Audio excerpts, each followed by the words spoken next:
Good afternoon, everyone.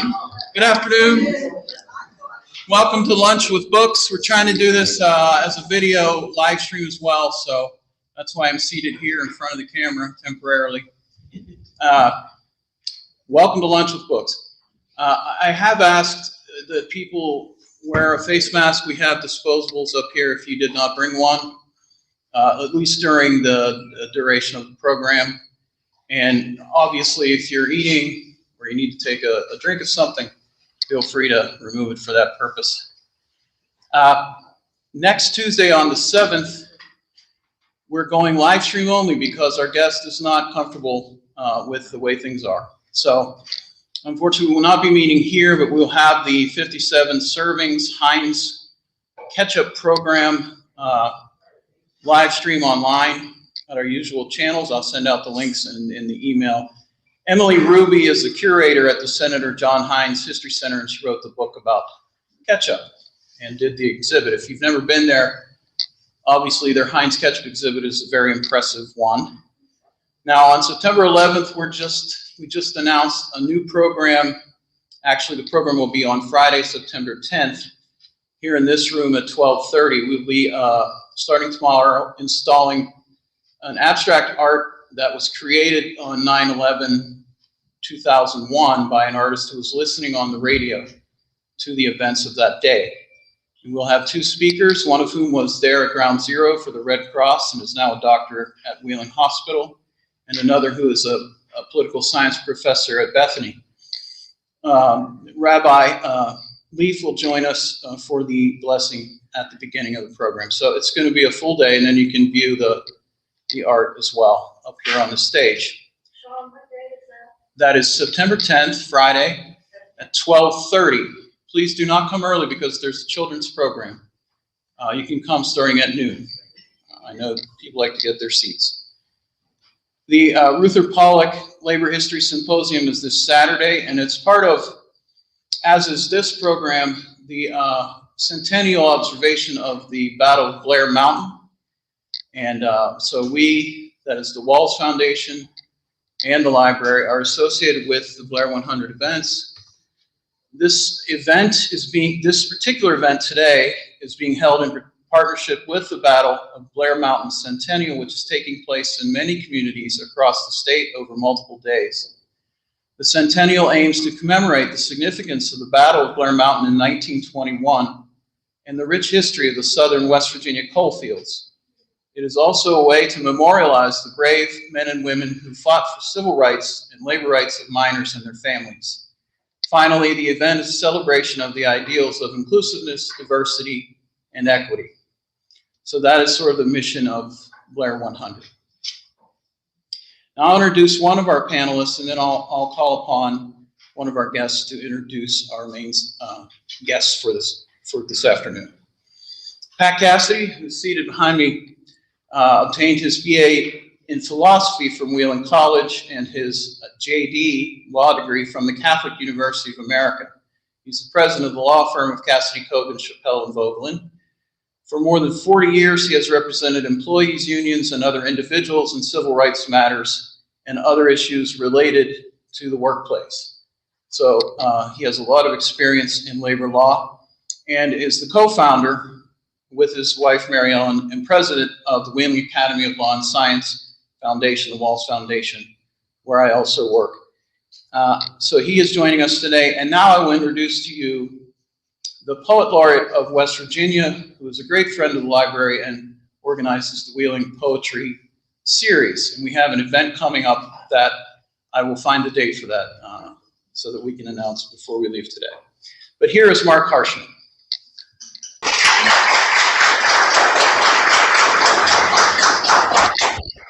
Thank you, Sean.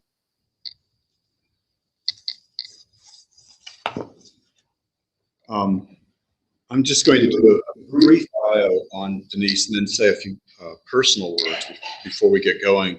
Denise Giardina grew up in a coal camp in McDowell County at the very southern end of West Virginia.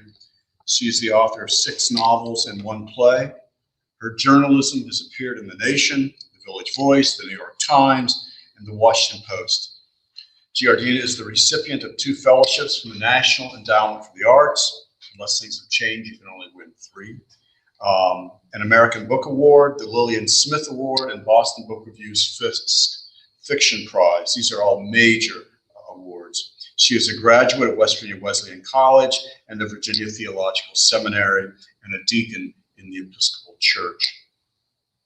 Personally, I've believed for a long time that Denise is the single greatest literary treasure we have here in Appalachia, whose presence in the nation's great literature has been uniformly praised, if not always as fully acknowledged as I think it should be.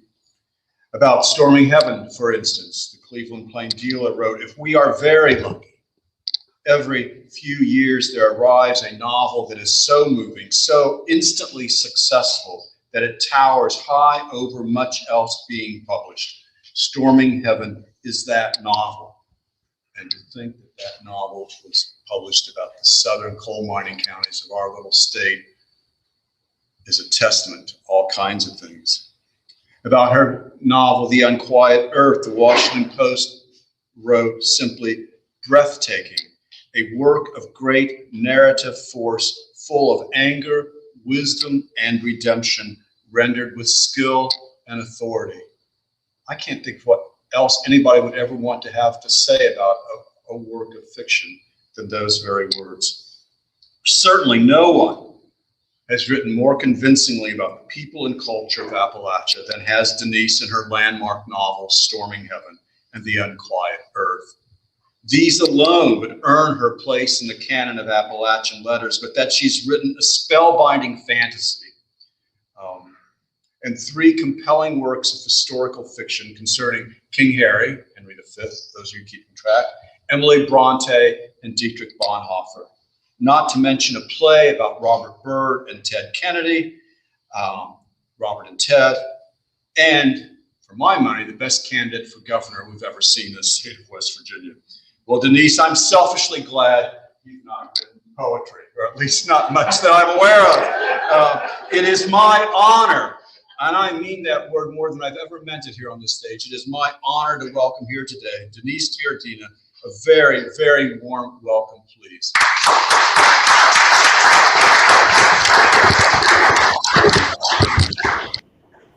Is it okay if I stay seated? I've got to ask, is it okay if I stay seated? I guess since I have a chair, I should. Can you understand me okay with the mask, or should I take it off? Okay, sure. Okay. All right. Thank you. I'm far enough away from you. Okay. Well, this is so. It's funny. I was packing Sunday afternoon, Sunday evening, and to come here, and it hit me that I haven't done an in-person presentation like this for 2 years. Now, why? of course, we know why. And I thought, it's been so long since I did something like this. What am I supposed to wear? I can't remember what I wore. And I looked at the publicity thing that the library sent out for this, and I saw there was a picture of me wearing a dress, and I thought, what's a dress? I haven't worn a dress for 2 years, and I also, I'm a lap swimmer, and the first spring of COVID, my YMCA was shut down for 3 months, and I couldn't swim, and like many other stories, you probably belong with the same story, I gained my COVID 15 pounds.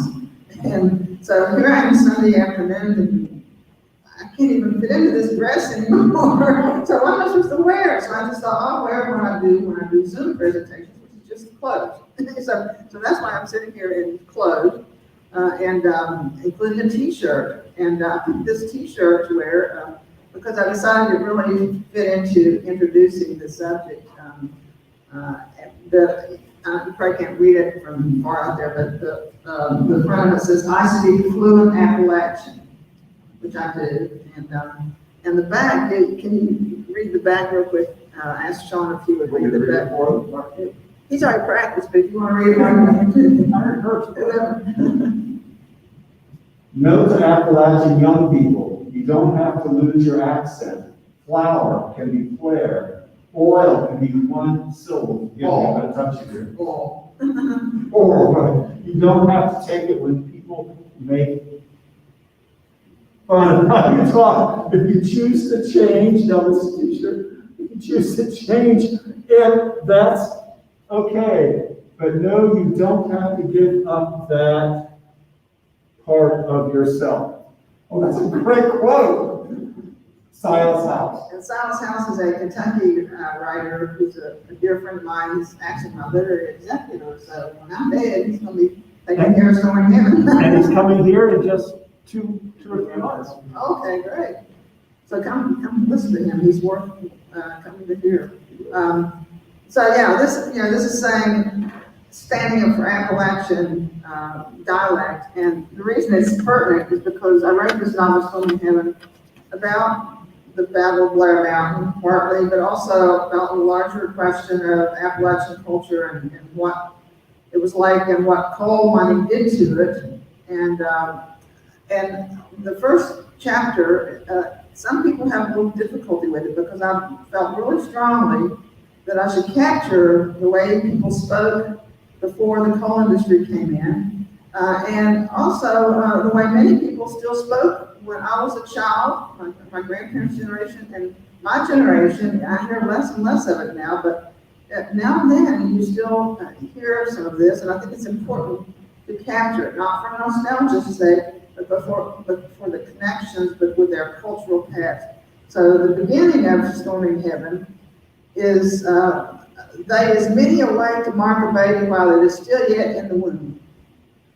And frightened to its mother will render it nervous and fretful after it is birthed. If a copperhead strikes, a fiery red snake will be stamped on the baby's face or back. And a portentous event will violate a woman's entrails, grab a young one by the ankle, and wrench a life out of joint. And a couple of paragraphs later, the narrator says, he talks about the birth of his nephew, and he says, "It was fast for a first young'un."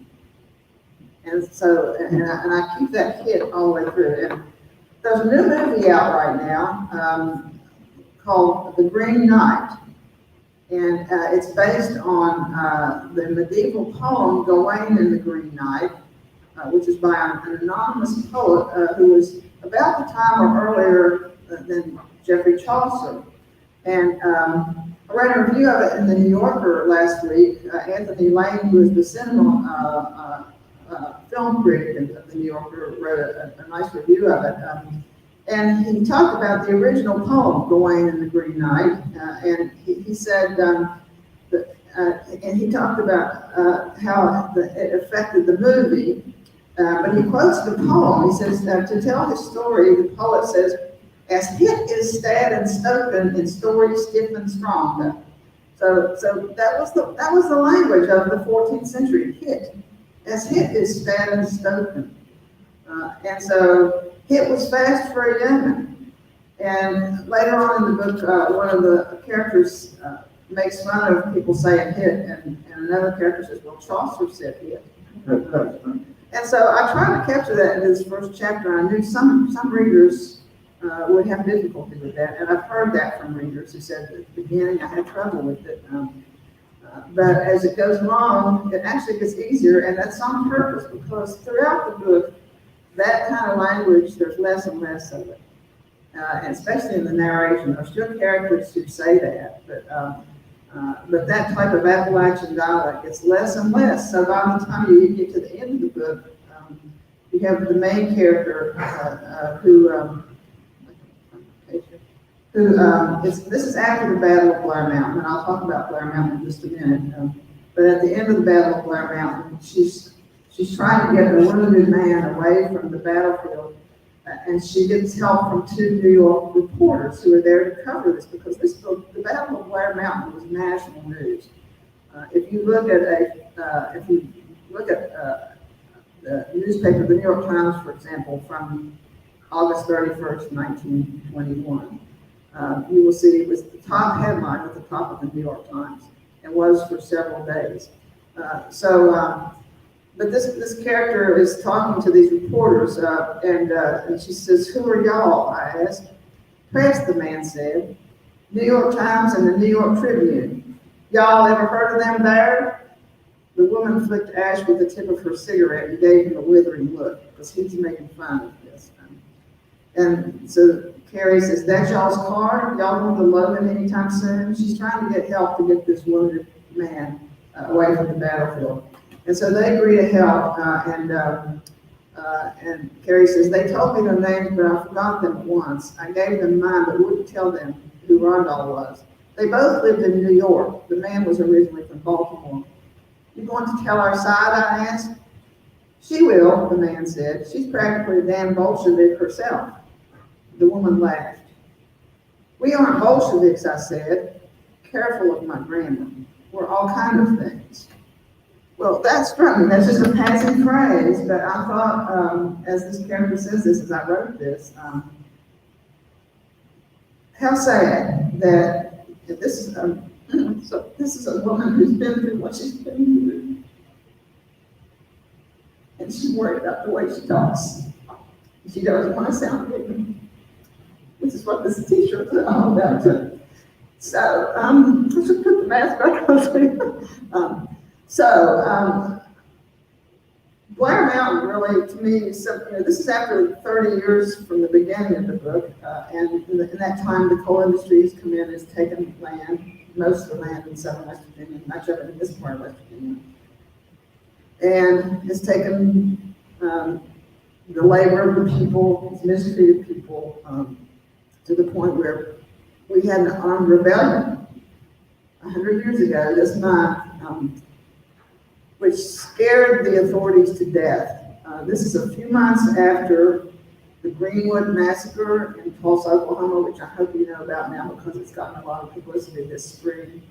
And this was an armed rebellion of coal miners of all ethnicities and all races.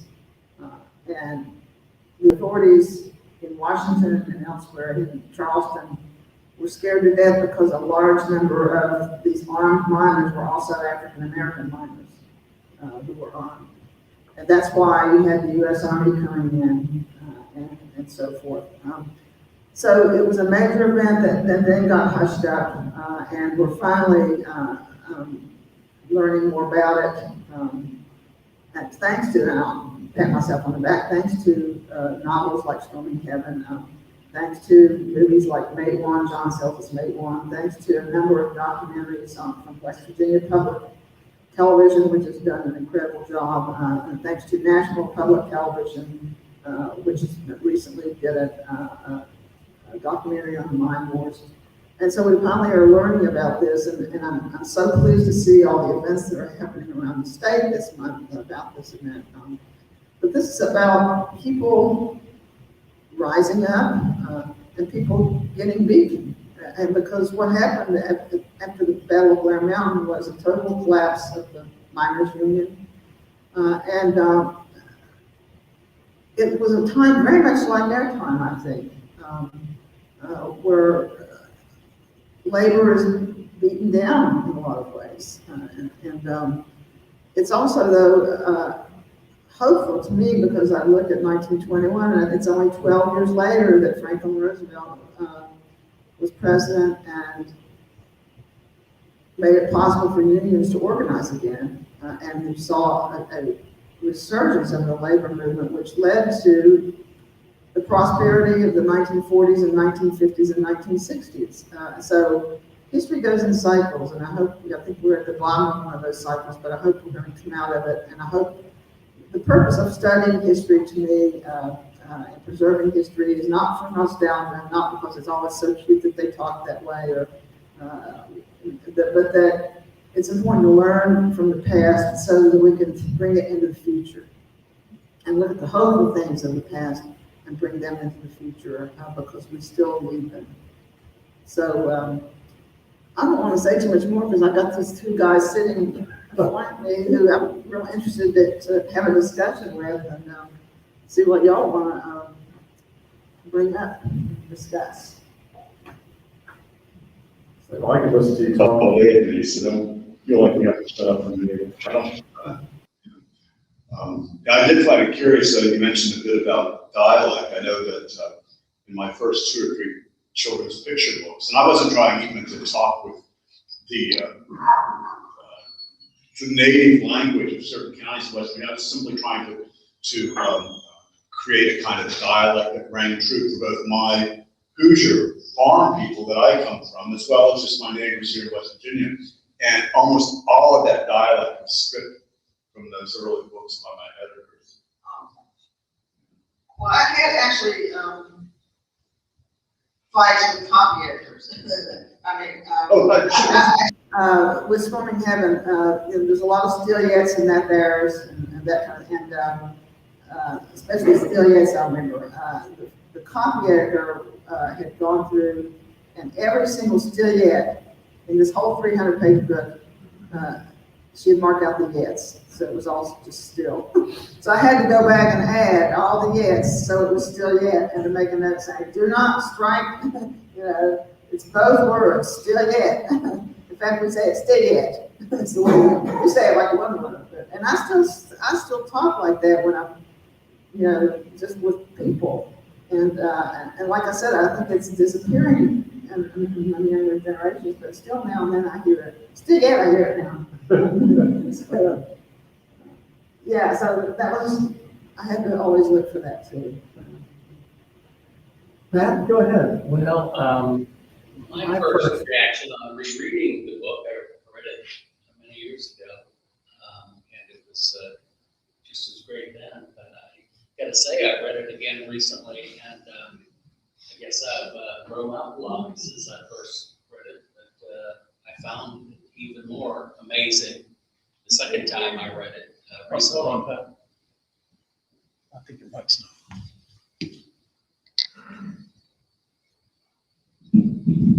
Okay, sorry about that.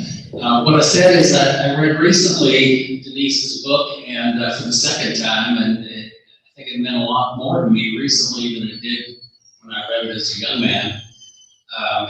And what struck me most vividly was the timeliness of it, with our labeling of each other in our nation and our, incessant putting of people into categories, whether it be political categories or racial categories, and which I think is one of the fundamental problems with our loss of civility, with our loss of community. And the part that I really loved was the first organizer, Johnson. Was an African-American man who comes to organize the union. And of course, he has to do it surreptitiously because the union people are beat up, killed. And Johnson himself is thrown in a furnace when some coal supporters, detectives find out he's unionizing. But I'd like to read just a little passage from Denise's book about that. When Johnson meets with all white miners, and he says, "Y'all here to ride the goat?" Which was, I guess, a phrase I didn't hear that before, Denise, for unionizing, organizing. And he says, "But brothers, this ain't no club. We got to stay secret for a while to survive, and when we finally show ourselves, we got to stick together to live. This here is life and death. This ain't no Mason Lodge. This is the United Mine Workers. The union means brotherhood.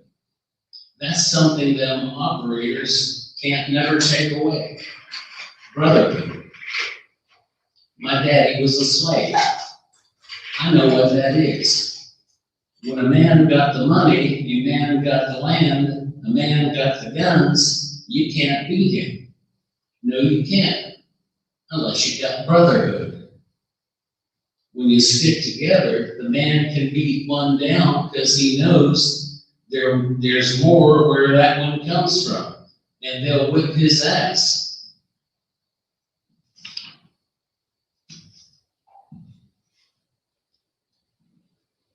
I got cards to sign, 35-cent dues, Take the pledge, sign the card, you and the union. It ain't easy. You got to be ready to die for each other. We don't want no yellow bellies in the union. You in the Klan, we don't want you in the union. Union is for white and Negro alike. Union is for foreign. Union is for Catholic. Anybody want to be a free man and fight for it, union is for him. Here is the cards, boys. Take the pledge, and they are yours. I can't think of a better definition of what real unionism is, what real brotherhood of working people is all about than that passage. Any thoughts on that? Denise? Did you realize it was so powerful when you were at writing? I hope it would be, but I feel like it didn't come from me. It came from what I read that other people said, that those miners said. And I read a lot of first-person oral history. What we historians call primary sources, which is the actual people and their actual words, and those are the kinds of things people said. And I remember being struck by. I participated in a couple of strikes, the Massey strike and the Pittston strike. I was actually arrested a couple of times during the Pittston strike, and I talked to a local union official down in Logan County who was an African American man who talked about if you were in the Klan, they kicked you out. If they found out you were in the union, the Klan, they'd kick you out of the UMW. So that was how strong the UMW felt about that, and that always struck me. And I do think that's one of the importance of the labor movement, which never, the fact that labor unions have been under attack for the last 30, 40 years has damaged our society as a whole, I think. But I see hope when I see some glimmers. It's like you think you've got this, somebody's plowed this field, under, and but then you see these little shoots of green sticking up. Look at the teacher strike, for example, here in West Virginia. But that was very moving. And so I think there's hope.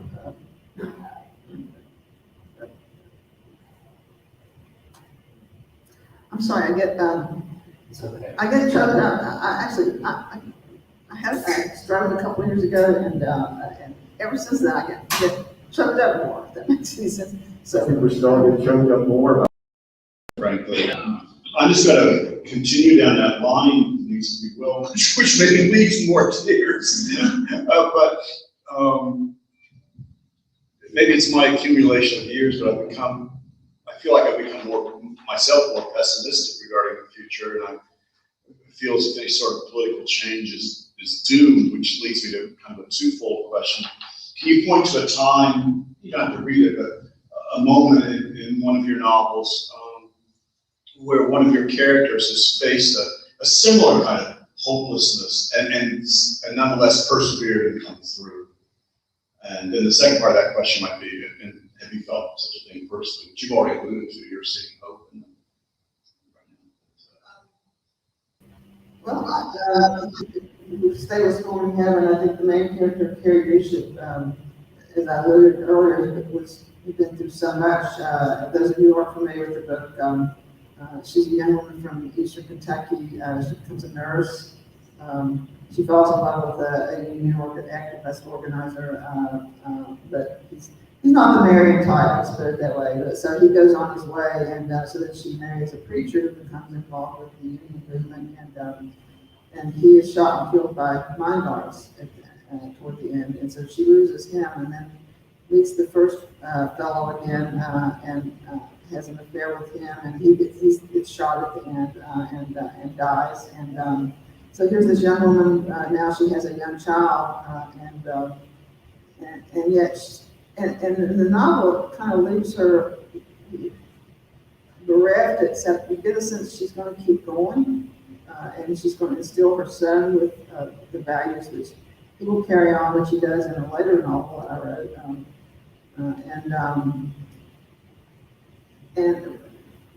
Just recently, there was a Broadway musical. I shouldn't say Broadway musical, but a musical that's been written based on Storm in Heaven that was performed by West Virginia Public Theater in Morgantown, and they're trying to get it to New York, and then the pandemic hit, so everything has been on hold and no theater. But it ends with a kind of hopeful note. The music is very much like Les Miserables. Those of you seen the musical Les Mis, of course. You know, you're standing up for things, and so even though several characters have died and all that, there's this hope. So I think that's the human situation. Yeah, good, thanks.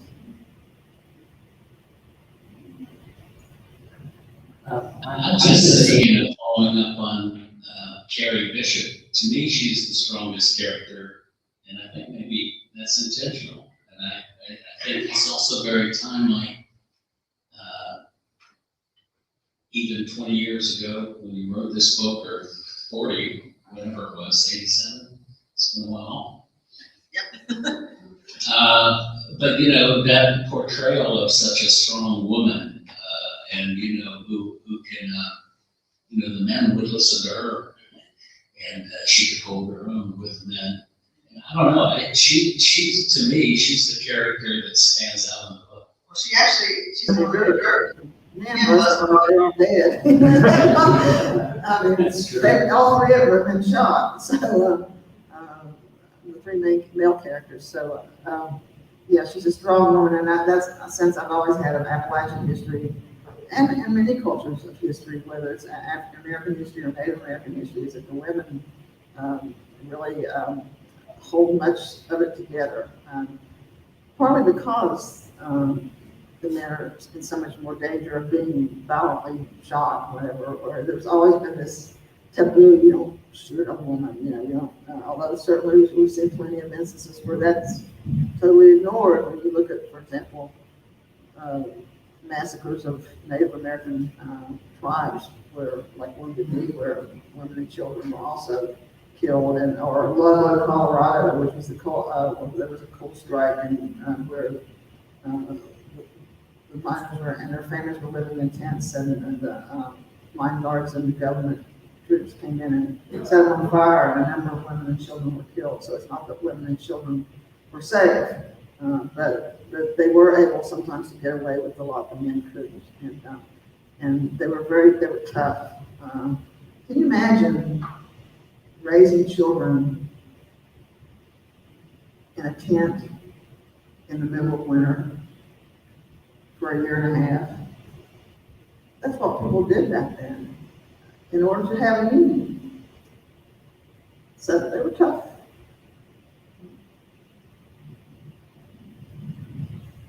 Denise, I know that religious faith, if not belief, has played a significant role in the lives of some of your characters, as you mentioned. Carrie varies as the preachers. And there's this wonderful passage in Foul and Secret, which we might not get to otherwise if I hadn't brought it along, called Thin Places. As some of you know, a thin place is that place where the divine, however you want to define that, bursts into the so-called real world. And there's this passage, you'll forgive me, I'll read, diaphanous, Uncle John said. I love that word. That's how to describe the membrane between dimensions. You could call the altar rail of a church a thin place where people kneel and meet the divine as though God stretched an invisible hand through a curtain. Or the New River, that's here in West Virginia, cutting its odd old way through ancient mountains, God's finger tracing a jagged path. And the thinnest of all places, where the jagged crests of those old mountains touch the sky, stand on such a place, and you're close to true reality. Destroy it, and you rip a hole in the fabric of creation. I don't know if you want to say any words about that angle. I mean, there's a way in which it gives it room for hope, but also points points at the dire consequences when we don't proceed with more wisdom. Yeah, that was my novel that was inspired by my abhorrence of mountain on Google, and which I still see as a spiritual as well.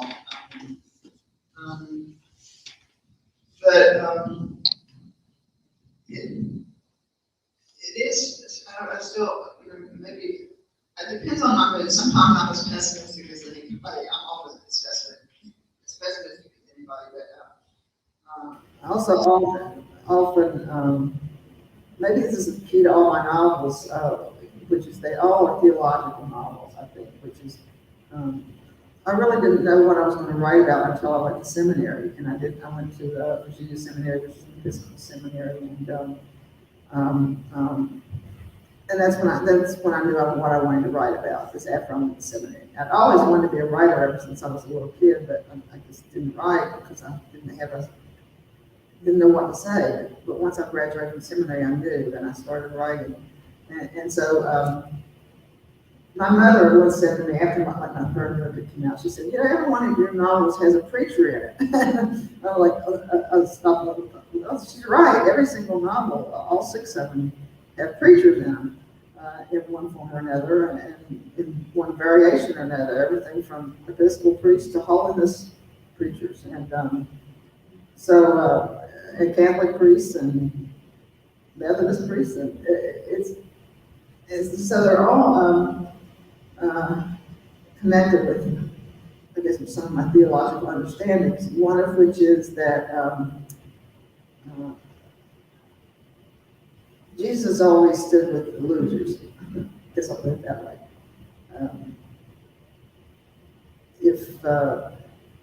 If you're losing and Jesus stands with you and you become the winner and you impress somebody else, then Jesus won't be with them.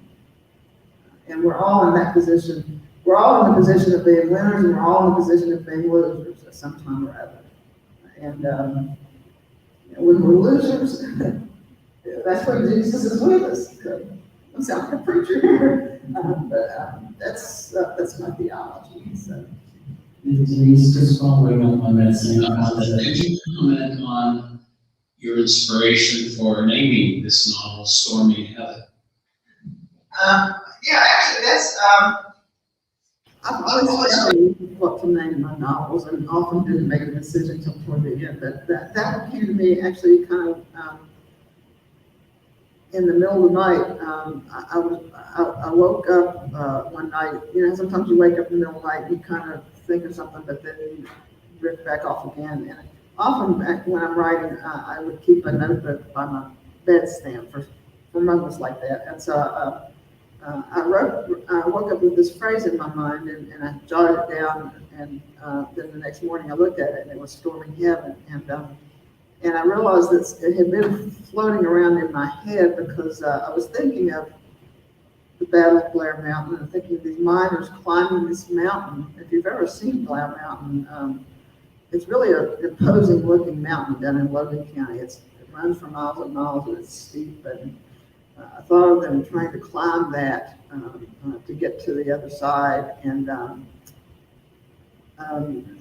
also had been reading Flannery O'Connor, who wrote a novel called The Violent Bear It Away. I think it's out there. So, and which is from a verse in Matthew, which I can never remember chapter and verse. I think it's the 8th chapter, but I can't remember. But it talks about, Jesus talks about the violent taking heaven by storm. Now, if you read different translations, it says it differently. In one of the earlier translations, it talks about Jesus says the violent will bear it away, it being heaven. And depending on the translation, it's going to read different ways, but one translation is the violent will take heaven by storm. And what a weird thing for Jesus to say, in a sense. He's talking about violent people, and yet they're going to take heaven, they're attacking heaven, but somehow the way it's phrased, it's not like, oh, they're bad people who are going to hurt heaven. It's like these are people who are by storm trying to get into heaven.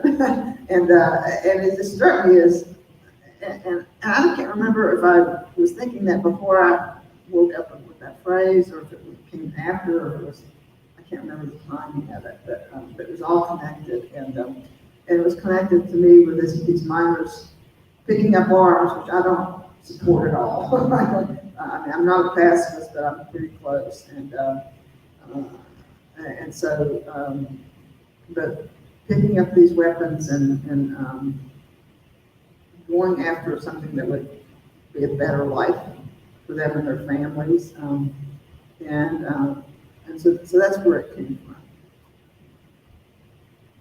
That sort of opens the door, Denise, for me to ask, a couple ways I could ask this, but staying with that sort of religious theme, and I'm not surprised to hear you say that you consider all of your novels theological novels in a certain sense, and you do it marvelously. I mean, I think in any work of literature, fiction or poetry,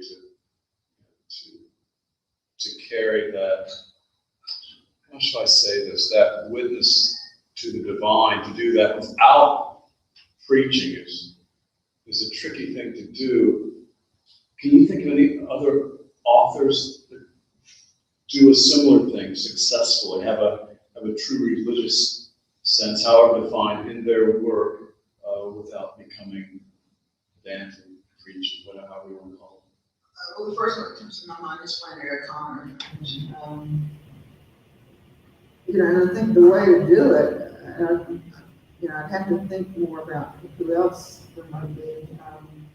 Marilyn Robinson. Marilyn Robinson, if you've ever read her Gilead novels, wonderful. Same thing. And to compare that, I think with preaching novels, it's like, here's a preaching novel. This character's good, and that's all these good things. And this character's awful, and they drink, and they smoke, and they cuss, and they do this and that, and the good person is so nice, and they're going to win, and praise the Lord, they're going to carry the day in hand. And no, if you look at my work, or if you look at Flannery O'Connor's work, or if you look at Marilyn Robinson's work, everybody in there is a flawed human being, because that's the only kind of human being there is. And so there's no. I'm thinking of a character in my book, The Unquiet Earth. It's named Arthur Lee. Arthur Lee is the local crooked politician, works for the coal company, runs the local coal mine, just a total jerk.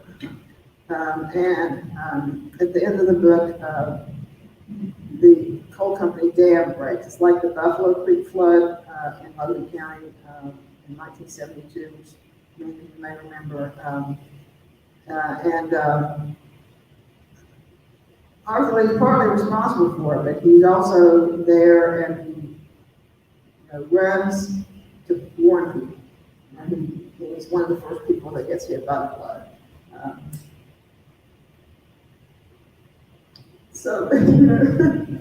Yes, we're all flawed. Yes. Yeah, that 72 flood, which good Governor Moore from here in the Panhandle said was just an act of God. Yeah, But they always say. they always say that. But they are also all,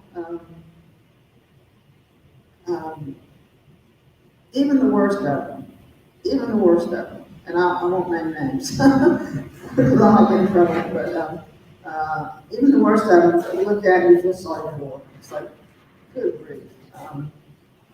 And they also, they often, they're in hell, they don't even know it, and I don't mean that they're going to hell like when we burn eternally, but they are suffering. When you have, just this week, a couple of radio personalities who railed against the vaccine, railed against wearing masks, and died from COVID this week. And one of them at least, not in a panic, still telling people don't get the vaccine. And that person is not a person to demonize. That is a person to say this is a sad, wounded wounded person who has done some damage and is spiritually paying for that somehow. And I say that, I know a lot of people agree with this, but Emily does my novels about the Brontes, and they were universalists. They were no-hellers. And I have a character in Stormy named Albert Freeman, who's a preacher. He's a no-heller preacher. I don't believe in hell in the sense of traditional belief. Like I said, going to a physical place where you're going to burn for all eternity, and that's that. I believe in a hell where in this life and maybe the next life, there's a purifying fire that burns the evil out. I guess it's put it up. And that we all face that at some point or other. And that's how I view my characters, and I think that you see that in Flannery O'Connor, and you see that in Marilyn Robinson.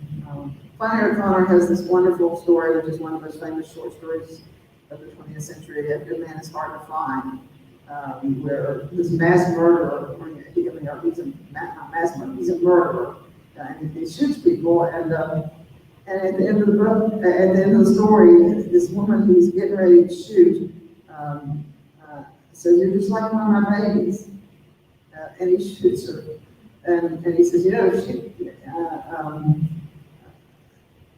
have been a good woman if she had somebody to shoot her every day of her life," which is, and so it's like a murderer and a woman who just shot, who's a really obnoxious woman, by the way, are both human beings who somehow redeem each other. And so it's a long answer to your question. I want to stop here and see if do we need to take questions from the audience. Do they want to ask questions, or how do you all? If I may ask one further. Sure. I'd like for you to talk about the images in the book of the dangers of coal mining, how horrible way it was to be living, crawling on your belly, putting dynamite in the wall, Ronaldo's father taking into the mine as a child. Where did that come from? Is that from your experience, your research? And just tell people a little bit about the conditions. Well, the older mining, yeah, it's from my research and reading again all histories, and people they had to take their children into the mines because they got paid by the ton. They didn't get paid like for an 8-hour shift. They didn't get paid by the hour. They got paid by how much tonnage you could dig, and they also often shortchanged you. So in order to even make close to a living wage, you had to have everybody in the family, all the men anyway, in there digging coal and loading cars of coal, and that included little kids, and so it was a horrible thing. But also, I talked to men contemporarily who talk about the freedom of being a miner. This is people working in the 70s and 80s and 90s. Like you don't have anybody, it gets in your blood in the sense that there's nobody looking over your shoulder. It's just you and the rock, that face of coal, and they don't. And many of them would say, "I don't want a desk job or something like that." I even there were people back when coal mining was paying well, and there were plenty of jobs back in the 70s and 80s. There were school teachers who were going down in the mines because they could make more money. But actually, I worked for a congressman for a year, and he had just gotten elected, and was going down in a mine. One of the coal companies was taking him down inside a mine to see what it was like. So I said, "Oh, please," because I was working on Stormy Heaven. "Please, can I go with you?" And so he said, "Okay." So I went down this mine in Boone County, and I had that experience. It was quite an experience of seeing mushrooms growing. We traveled for like 2 miles inside this mine, and you see mushrooms. And then we would pass a picnic bench with a lantern where the miners would come and eat their lunch sometimes, and we watched them working the mine face with a continuous miner, And when the guy stopped running it, we could hear this grinding sound, like a giant grinding its teeth or something, and we were all like looking like, and the guy who was on the mine tour with us said, "That's okay. That's what it's supposed to sound like. If it sounds different, I'll let you know. We can run." That'd be going. And also though, I can remember on the way, in or out, in this man who we were in, he was pointing out some cables along the pump. He said, "If you touch that, you get electrocuted." And he said, "This is something that should not be allowed." This was a young guy, the person who was taking us on this tour. And so that really stuck with me, the whole thing. Even though it was for one day, it gave me a little taste of what it was like to go underground.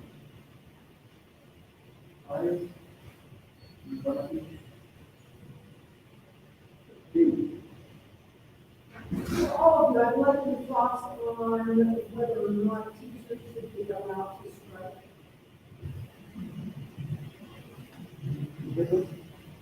Yes. I think everybody should be allowed to strike.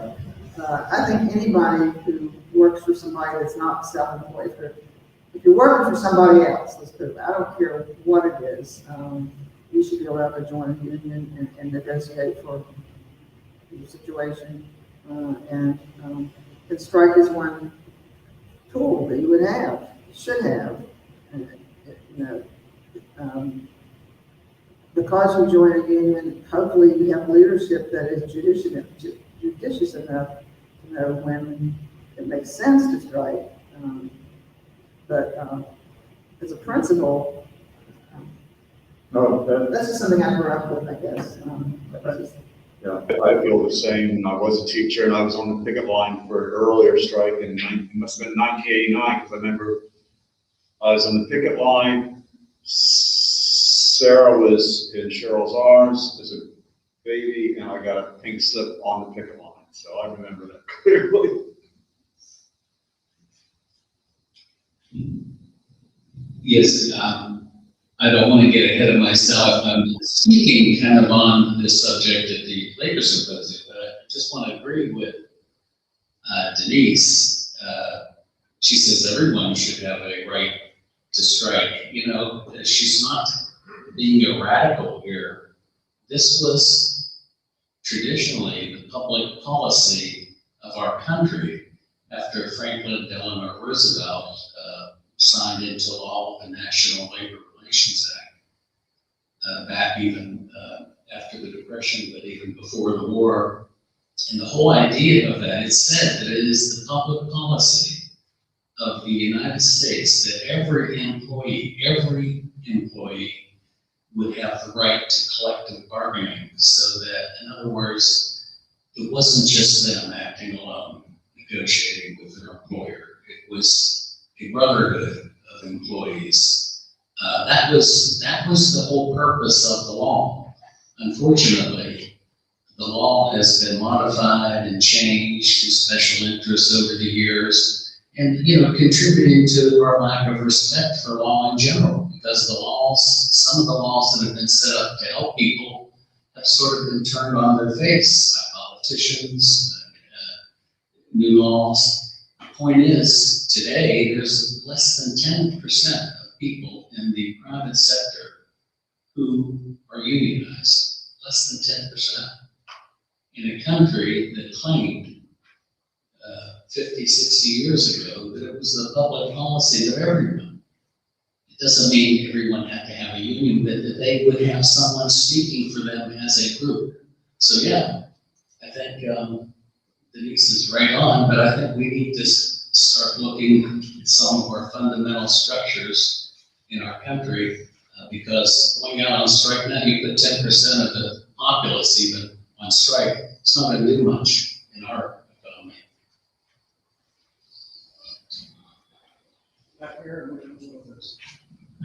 These roots were made in the year I was born. It was the first book my mom gave me when I was 16 years old. I cry a lot too because I love it so much.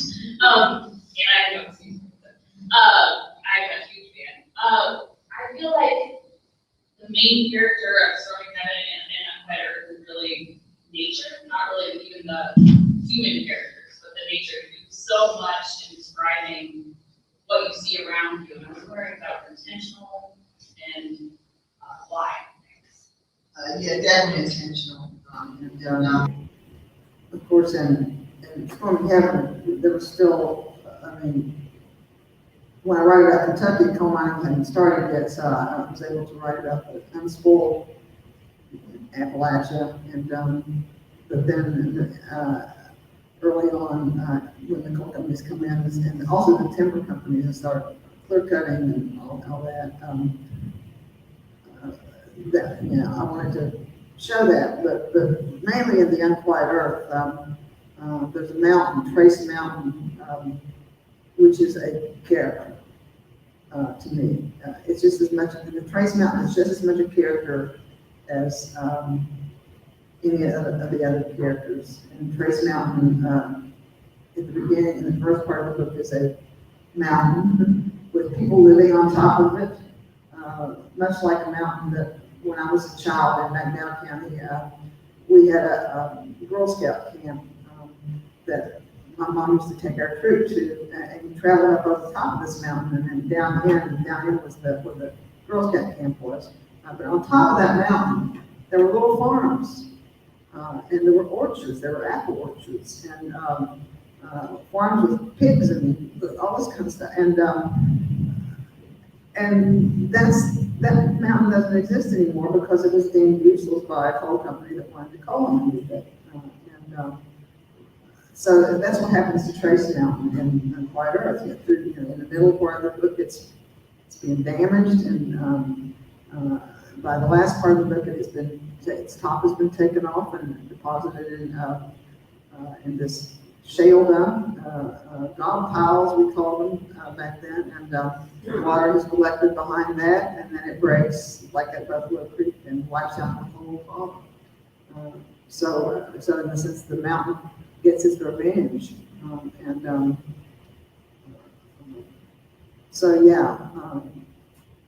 that mountain to me was a person. Sean, can I follow up on just that? I hope I had a chance to say this. But thinking of nature as a character, on June, I went through my diary for today. On June 23rd, 2009, there was a protest at the Massey Coal Company site at Marsh Fork, which is the little grade school that sat below this huge valley-filled dam, right? Am I describing that correctly, Denise? And Denise said these words that day. She said, "God made these mountains. He made them first, the oldest in the Americas, and it is breaking his heart to see them destroyed." And as the abuse from the Massey supporters, that crowd grew more virulent with hinted violence, she went on to say, "This afternoon we are standing in the valley of the shadow of death, in the shadow of evil." So your themes came together in that, your comments that day. I haven't forgotten them clearly.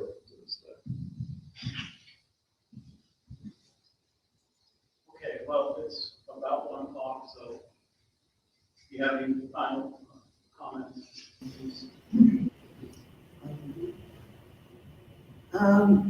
Just that doing this for the first time in 2 years makes me realize why it's so important to get this pandemic over with. Because there's nothing like gathering. So, thank you.